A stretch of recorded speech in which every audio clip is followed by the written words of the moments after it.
فکری اعتبار سے اور عملاً انسان اختیار کرتا ہے اس کے 4 درجے ہیں. پہلا درجہ ہے انتہائی گمراہی، ضل ضلالا بعیدا. یہ تو ہے شرک ہونے کے اعتبار سے یہ ہے ضل ضلالا بعیدا، انتہائی پستی. اس پستی سے اوپر آئیں گے تو توحید کی پہلی منزل ہے. عزت دی اللہ نے دی، اگر کوئی تنگی آ گئی، فقر، تکلیف، کوئی ذلت، رسوائی، یہ بھی اللہ کی طرف سے. ایک اعتبار سے تو انسان ہدایت پر آ گیا. بڑی گہرائی تھی اس گندگی کی اور اس خباثت کی جو شرک جس کا نام ہے، اس سے انسان نکل آیا، نجاست سے. توحید تو ہے لیکن ابھی اس میں اس کی گمراہی کا ایک ایلیمنٹ شامل ہے.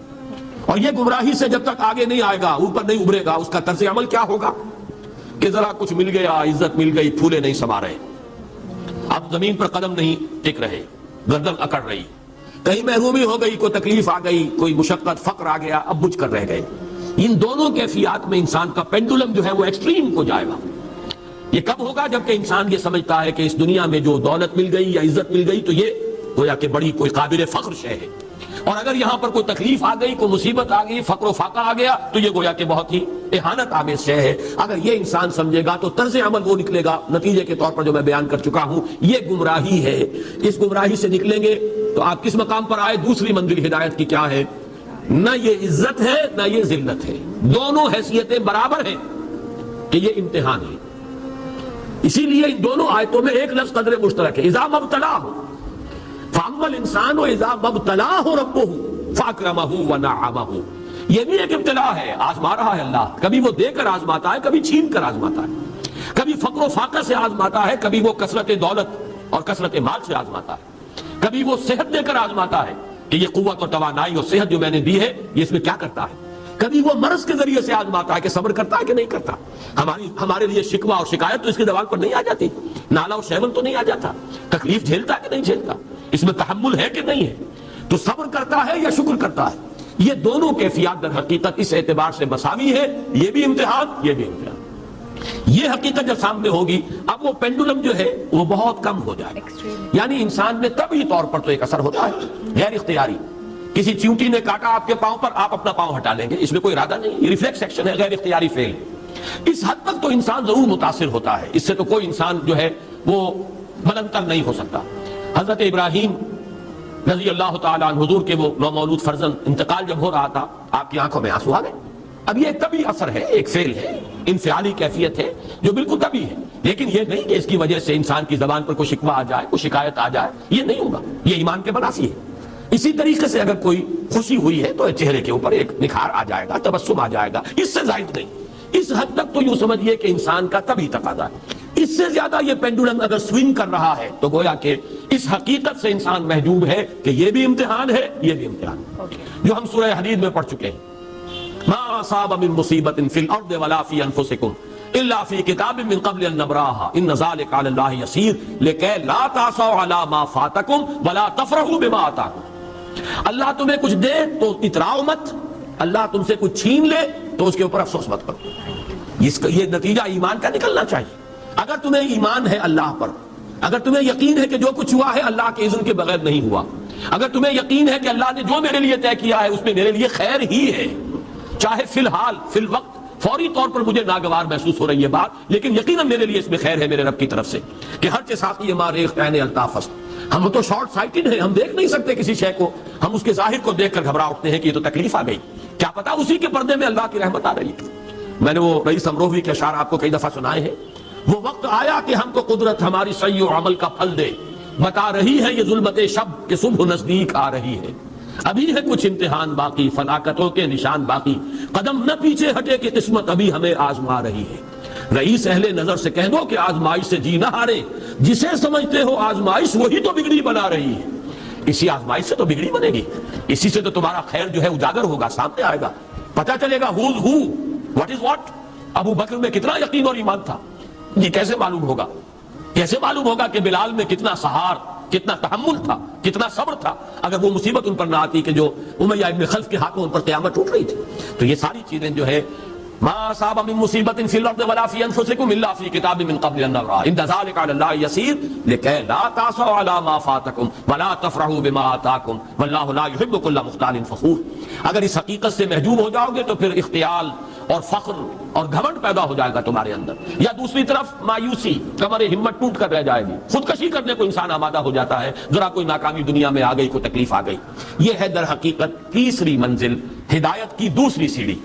پہلا کیا تھا؟ نہایت ضل ضلالا بعیدا، کوئی خیر مل گیا تو کسی دیوی کی نگاہ کرم، کوئی تکلیف آ گئی تو کسی دیوتا کی ناراضی، یہ تو ہے ضل ضلالا بعیدا۔ اس سے اوپر آئے، یہ پہلی سیڑھی ہدایت کی ہے۔ عزت ہے تو اللہ کی طرف سے، اور اگر کوئی ذلت ہے، تنگی ہے تو اللہ کی طرف سے، یہ ہدایت کا آغاز ہو گیا۔ یہ توحید کی بنیادی منزل ہے۔ اس سے اگلی منزل، یہاں کی ذلت ذلت نہیں، یہاں کی عزت عزت نہیں۔ ذالک یوم التغابن، ہار اور جیت کے فیصلے کا دن تو قیامت کا دن ہے۔ وہاں معلوم ہوگا جس کو اسرو عزت ملی وہ عزت والا ہے، جو اسرو ذلیل ہو گیا وہ ذلت والا ہے۔ یہ تو امتحان ہے، دار الامتحان ہے۔ خلق الموت والحیات لیبلوکم ایکم احسن عملا، یہ تو دار الامتحان ہے۔ امتحان ہونے کے ناطے دونوں برابر ہیں۔ اس سے اوپر ہے ایک چوتھی منزل، ہدایت کی تیسری منزل۔ وہ کیا ہے؟ عام طور پر انسان یہ سمجھتا ہے کہ یہ جو آزمائش ہے تنگی کی اور فقر و فاقہ کی، یہ سختر آزمائش ہے، اور نعمتوں کی بارش ہو تو یہ آسان آزمائش ہے۔ یہ بھی ابھی گمراہی کا ایک پرت جو ہے اس کی باقی ہے۔ ابھی ہدایت کا جو کامل جو ہوگا انکشاف، وہ کب ہوگا؟ جب انسان اس حقیقت کو جان لے کہ جہاں وسعت ہو، جہاں کثرت ہو، وہ زیادہ بڑا امتحان ہے، سخت امتحان ہے، بجائے اس کے کہ اگر قلت ہے، کمی ہے، یہ کم تر امتحان ہے، یہ کم بھاری امتحان ہے۔ کیوں؟ کہ اگر آپ کے پاس کثرت ہے، آپ کے اندر غفلت پیدا ہو جائے گی، کثرت کا لازمی نتیجہ غفلت ہے۔ اور اگر قلت ہے، بمشکل گزارا ہو رہا ہے، تو اللہ یاد رہے گا، راتوں کو گڑ گڑائیں گے۔ آسائش میں اللہ کو بھول جانا زیادہ ممکن ہے، بلکہ متوقع ہے، اور تکلیف میں اللہ کا یاد آنا زیادہ متوقع ہے۔ اس میں انسان فریاد کرتا ہے، اللہ سے دعا کرتا ہے، تو کون سی چیز نتیجے کے اعتبار سے بہتر ہوئی؟ معلوم ہوا یہ امتحان جسے آپ ہلکا سمجھ رہے ہیں یہ سختر ہے۔ اگر اصل کامیابی قیامت کی اور آخرت کی ہے تو یہ امتحان زیادہ سخت ہے بنسبت اس امتحان کی، اگرچہ اس امتحان کی بھی ایک آخری شکل ہے جس کے بارے میں حضور نے فرمایا کاد الفقر ان یکون کفرا۔ لیکن عام حالات میں یہ سمجھ لینا چاہیے کہ یہ بھی امتحان، یہ بھی امتحان۔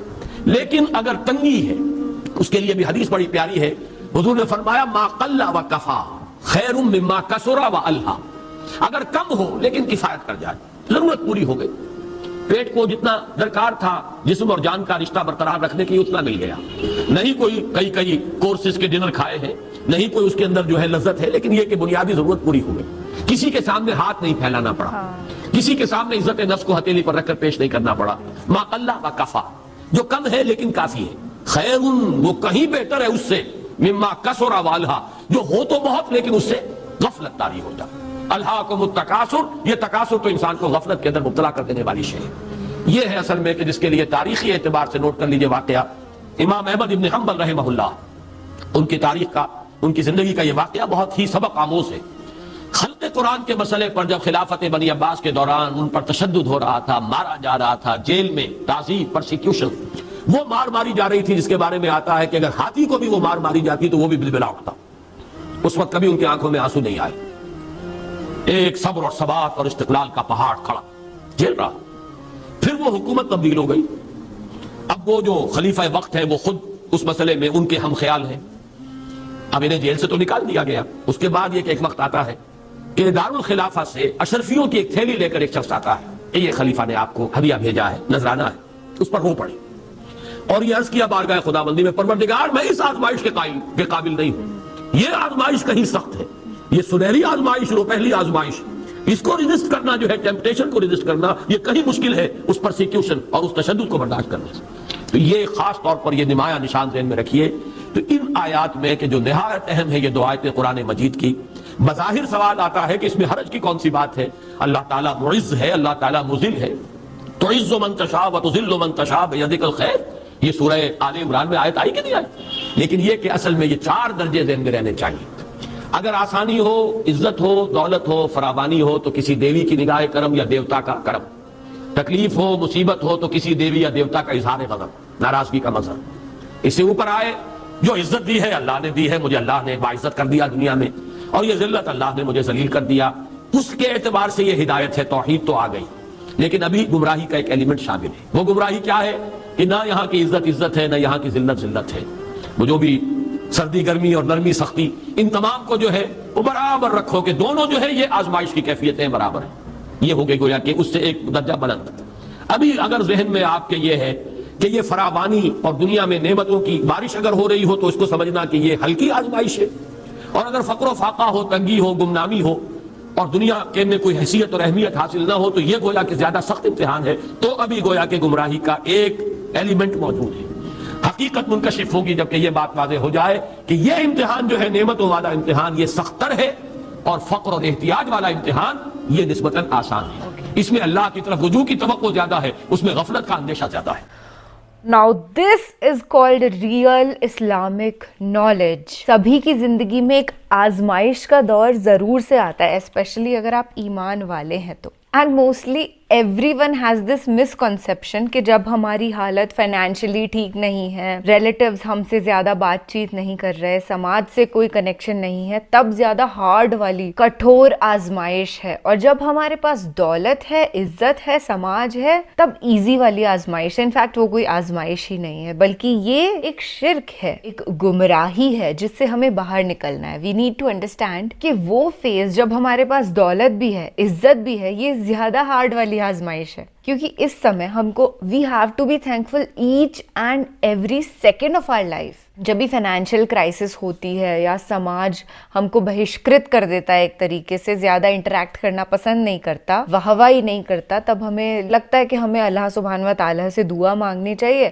And we start praying. پر جب دولت، عزت، سماج سب ہے تب بھی ہمیں پوری طریقے سے پرے کرنا چاہیے اور اپنے گناہوں کے لیے معافی بھی مانگنی چاہیے، توبہ بھی کرنا چاہیے. کبھی بھی ایسے ہائپڈ اپ نہیں ہونا ہے لائف میں، اوور ایکسائٹڈ نہیں ہونا ہے کہ I am on the ninth sky, اب تو میرے پاس سب ہے. وہ ایک مووی کا ڈائلاگ تھا پرانا، ہم نے سنا تھا کہ میرے پاس دولت ہے، عزت ہے، شہرت ہے، تیرے پاس کیا ہے. بڑی بیوٹیفلی امیتابھ بچن جو کہ اپوزنگ ایکٹر تھے، لیڈنگ ون، ہی سیڈ میرے پاس ماں ہے. اینڈ انڈیڈ ماں پہلا گرو ہوتی ہے. اور ایسا نہیں ہے کہ اس بیان کو صرف جو مسلمان ہیں وہی سن سکتے ہیں، ہندوز بھی سن سکتے ہیں، سکھ بھی سن سکتے ہیں، عیسائی بھی سن سکتے ہیں. انفیکٹ ہر ایک مذہب کا انسان یہ سنے گا تو اسے ریئلائز ہوگا کہ سب کا جو بھگوان ہے، جو اللہ ہے، جو گاڈ آلمائٹی ہے، وہ ایک ہی ہے، ایک ہی پاور ہے، اور ہمیں اسی میں وشواس رکھنا چاہیے. نام پکارنے کے بے شک الگ ہوتے ہیں، اس بات کو ہم بالکل ڈینائی نہیں کرتے. ہم کہہ دیتے ہیں بھگوان، آپ کہہ دیتے ہیں اللہ، کوئی کہہ دیتا ہے واہے گرو، پر وہ ہے ایک ہی پنتھ. اور جہاں تک بات رہی بدبو پانڈے کی، تو آج اس نے بڑی صحیح بات بولی کہ شری کرشن کی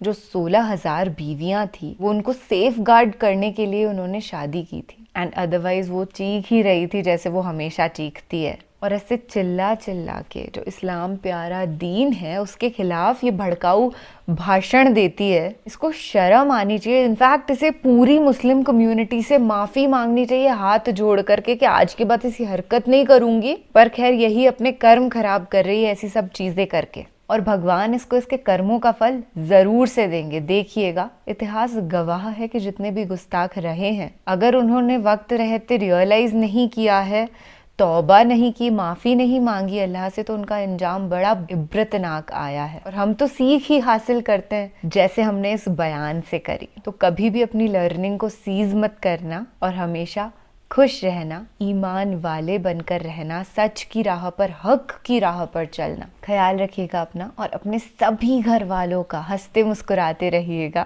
شب خیر، شبھ راتری، اللہ حافظ.